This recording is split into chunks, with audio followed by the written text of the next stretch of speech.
The Tory MPs challenge Boris's Brexit deal in Parliament, Liz Truss continues to sign new trade deals, and we give you the latest update on post-Brexit Britain.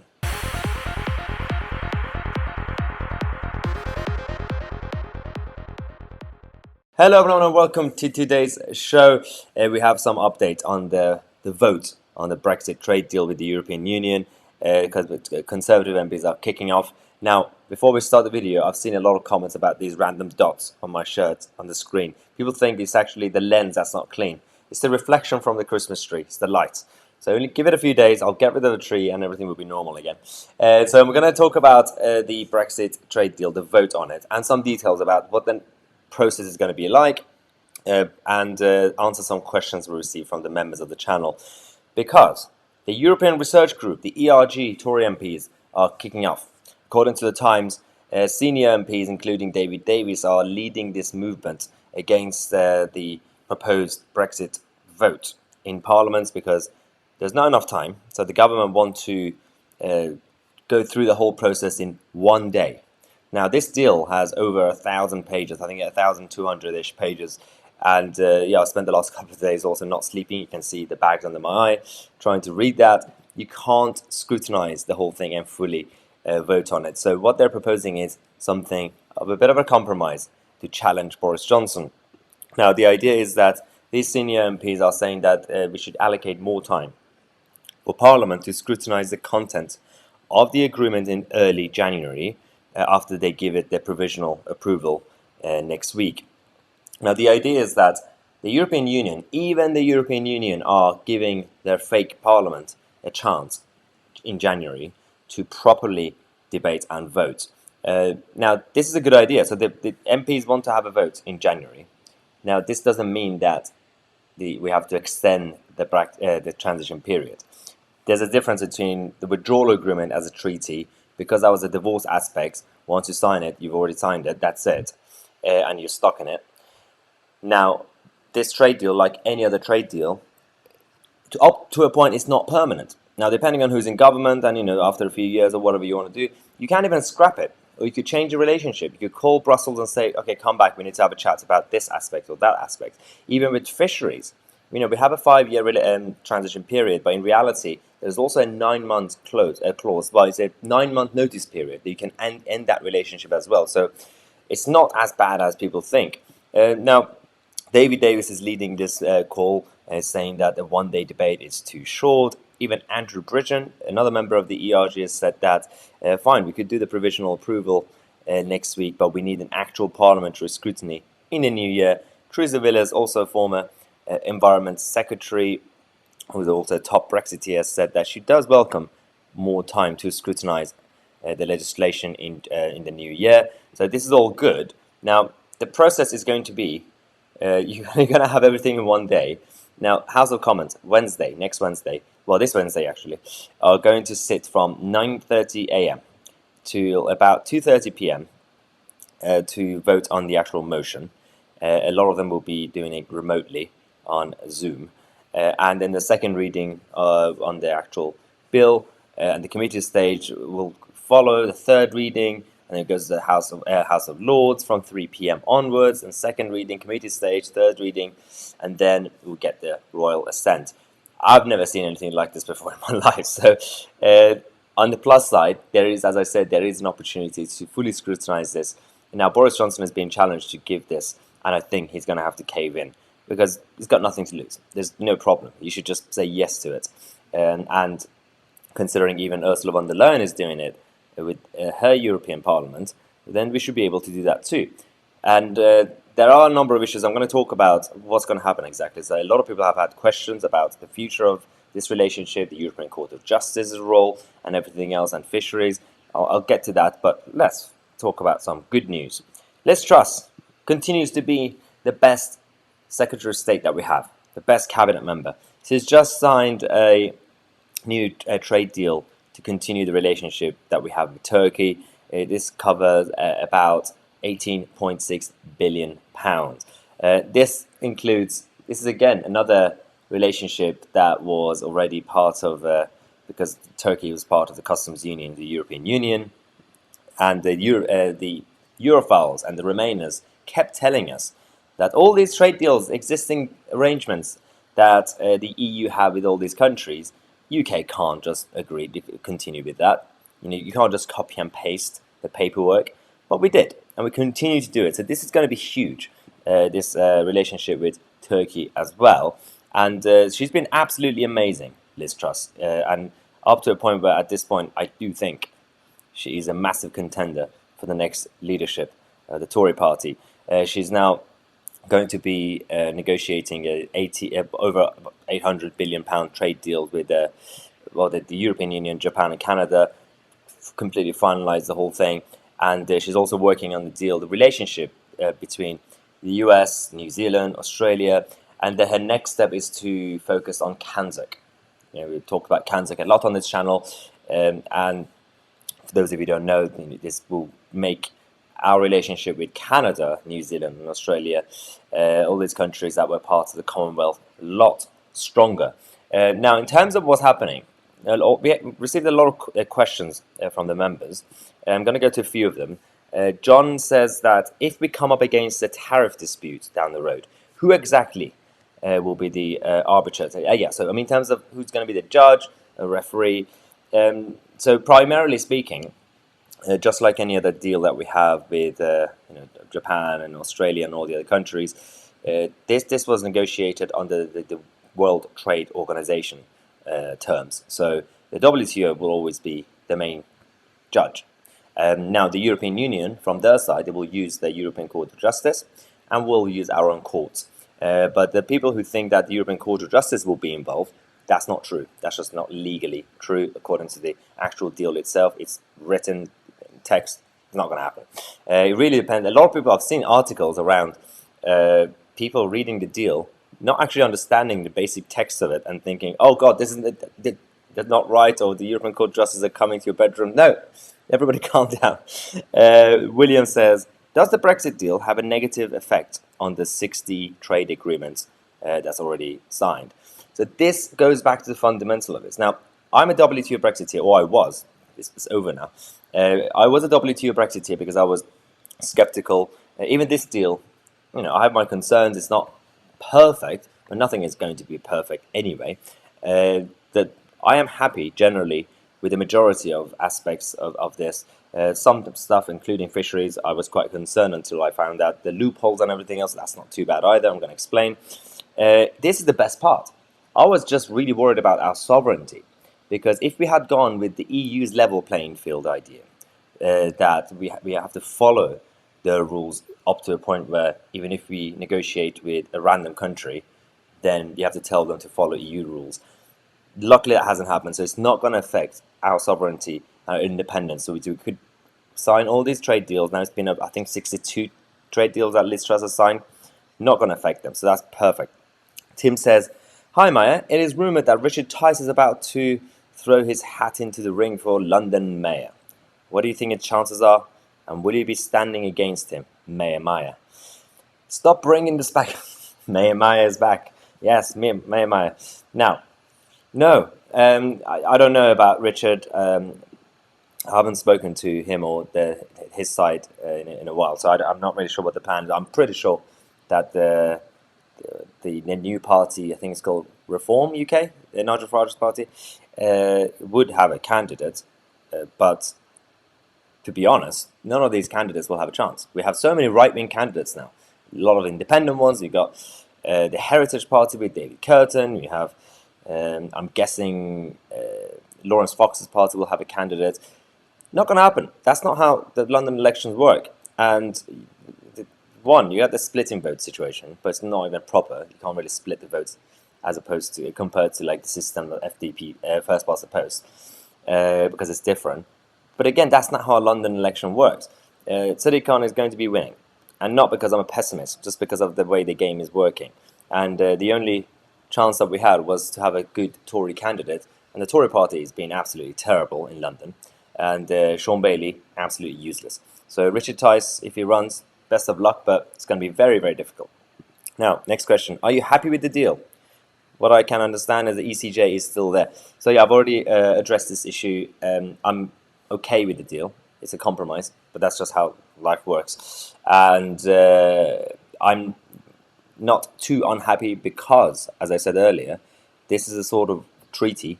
Again, I've seen a lot of comments again, people saying that this is not a trade deal, it's a treaty. All trade deals are treaties. All international agreements are treaties. That's just what they're called. The reason I'm happy is because you can change it, and you can even scrap it. But you can also use that as if you're a Remainer to rejoin the EU. But it's the same thing with no deal Brexit. So I'm going to explain because there's a question coming up about that actually, about rejoining. David says, Boris has got a deal, but I am not holding my breath until the ERG speaks. Well, that's the video today. So the European Research Group MPs want to have more say. So they're still reading it properly. I've spoken to Steve Baker and a number of others, and their lawyers are still going through the paperwork. So we'll see what they're going to do. They are going to vote for it, but they want to have the scrutiny properly in January. Tim says, hello Maya, I hope there is no danger of Brussels spinning this deal out of control as we move forward. Well, no, they can't really. The worst they can do is just ignore it and punish us with tariffs like no deal Brexit. And it's not really going to happen in that sense because the World Trade Organization are going to be there to judge it properly. Bexy Beck, I am confused around this new comprehensive free trade agreement that sits with the status of the withdrawal agreement. Does the former override the latter? So on this, the withdrawal agreement is that the override has already happened on basically 99% of the withdrawal agreement, apart from the parts of it, for example, the citizens' rights and things like that, in terms of trade and sovereignty. The withdrawal agreement is completely gone now. But now the issue is, for example, the next part of the question, I understand Northern Ireland will vote every 4 years on how tied they are to the EU customs union. Yes, so that part of the withdrawal agreement will remain, but that was always going to be there even without a deal. Even WTO Brexit was always going to have this. It's fascinating, no one's really talking about Northern Ireland anymore and the Irish border. That's the arrangement that both sides have agreed. And there's not going to be a border. There's going to be obviously a vote every 4 years, so that's pretty good. But that's where we are now. But the rest of the withdrawal agreement is basically just out the window at this point. So apart from, again, I know some people are going to say about the cooperation on security and things like that. Those things, yes, will stay. Whether they're good or bad, that's a different point. Robin says, how can we, the silent majority, be sure that the civil service will not misinterpret the trade deal details in favor of the EU in the same way they seem to have done in many cases? Yes, that's a good point, because if you rely on the civil service and the public sector and their lawyers, it's going to be quite problematic. So we're going to have, you need the cabinet, Boris Johnson's cabinet, and the actual ministers, the elected MPs, to be fully on this for the next few months, especially in January when we start the relationship, so that the civil service, especially the Remainer ones, don't accidentally or unintentionally do something weird about how they're going to translate the legal text. This is the job of the Cabinet Office and the Prime Minister to dictate the Whitehall establishment. Andy says, as Andre Walker described you as the grandfather of these political channels. Why grandfather? Thank you, Andre. He's also older than me, by the way. He also released a video of a Labour MEP stating that we will never be free of the European Union and can easily rejoin. Do you think this is true? Yeah, so as I said, that's on the table. With this deal, or without a deal, WTO Brexit, if a Labour Party or a Liberal Democrat get into government, they can reapply and rejoin the European Union. So nothing to do with the actual agreement. That makes it easier. That's just how the situation is. But there's no incentive for the European Union anymore at this point, especially if you give it a few years. These people are bureaucratic in Brussels. If they get used to the new normal, as they say, and they're getting what they want overall, because they've also sacrificed a lot of things, they have to compromise, but they'll be generally okay with it, then they're not going to be like, oh, God, the UK want to join again. We're going to have to change everything again. And there'll be some countries that will kick off. So it's not going to be as easy as Romania's thing, rejoining. Now, we have started our video calls with the members of the channel every day. We started the first one yesterday. I'm going to show you the highlights, some moments of that. But end of the year, New Year's Eve, we're going to have a New Year's Eve special episode with a few guests. We got Brendan O'Neill, Isabel Oakeshott, and Lawrence Fox. They will be joining Lacey Butcher and me to talk about 2020, review the year. So make sure to tune in end of the year. If you're not subscribed, subscribe to the channel. Do it now. Well, we're going to have also a new special episode in the new year, beginning of January, to then see what's going to come in 2021. Let's be more optimistic and positive about that. So let's go to the video that we had from yesterday, the video call me and Lacey had with some of the members. We're going to do these video calls every day, apart from New Year's Eve and New Year's Day, for the next week. And then we're going to make them regular. So if you're a member of the channel, that's a new perk that we're going to have once a week, video call directly with you guys, small groups. And if you're not a member, check out the link in the description, youtube.com/myotc/join. Let's go to the highlights. And I've been following Maya for about a year. And I couldn't agree more with a lot of his comments and observations. I've been following you for quite a while now, initially in your campaign against Mr. Khan and as a Brexiteer. And yeah, I look forward to all your things every day. I just happened upon you, good sir, during the lockdown. To be honest, you've been an absolute breath of fresh air. It's been a pleasure, and we're just going to keep going, hopefully from strength to strength. But yeah, it's just a pleasure to meet some of you and say thank you ultimately for allowing us to do what we do. So that's the only tricky part, because there's no guarantee what's going to happen with fisheries. You know, every 5 years, every government could just keep changing it. They could give 75% access to EU, 0%. So that's the only part that I'm not too happy about, because there's no certainty for fishermen, basically. Fisher people. Fisher people. Oh, what it might be. The main thing which I support the deal is they seem to have got rid of this ratchet clause, where there could be these lightning tariffs. We have to remain in lockstep, because if we're going to keep in lockstep with their standards, there's no point in leaving, is there? Right. So hopefully, as they got rid of that, but I think things will obviously emerge in the coming days. From what I hear about the UK fishing industry, it's been a bit decimated by all these big trawlers and things, and it could do with a build-up, and it's going to take a few years, I think, to get a fishing guys back into work again. It's a mental health issue. You know, we're in this unprecedented situation where people are being forced to stay at their homes, sometimes by themselves, which is just awful. I mean, even at Christmas, you know, we see, I said to Maya before the lockdown happened, or tier 4, I said, who's going to take responsibility for the amount of suicides this year at Christmas? And people are forced to be in a situation where they haven't got their money, maybe they've lost their job, and they have to stay at home because the government are telling them to be there. The government tries to say, well, if we do this, it may be wrong, cause huge damage to the economy, so we'll wait a bit. They then begin leaking information to the media, get these scare stories on the front pages to how many zillions will die.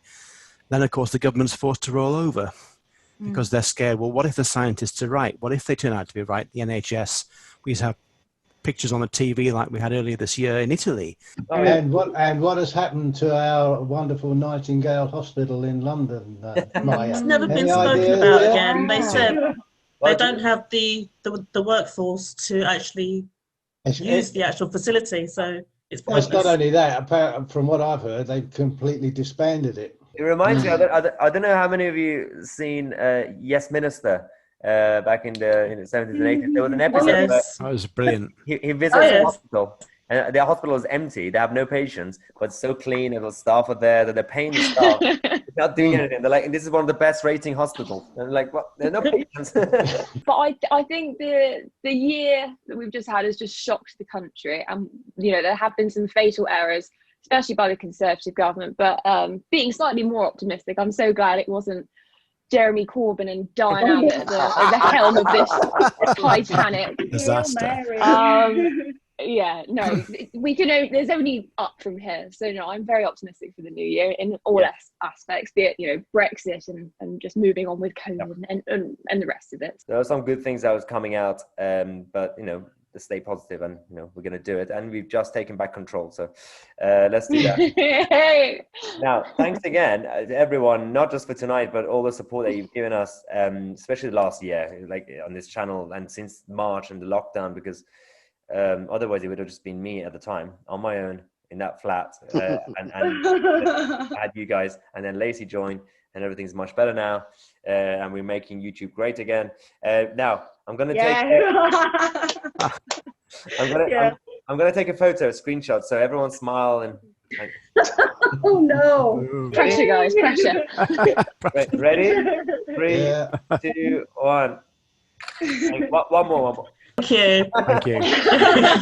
Thank you. Love the sign off. Bye, everybody. Bye. Bye, everyone. Thanks again. See you soon. Well, I hope you enjoyed that. As I said, don't forget to subscribe to the channel. Thanks again for watching. I'm Tousi, and I'll see you guys in the next video.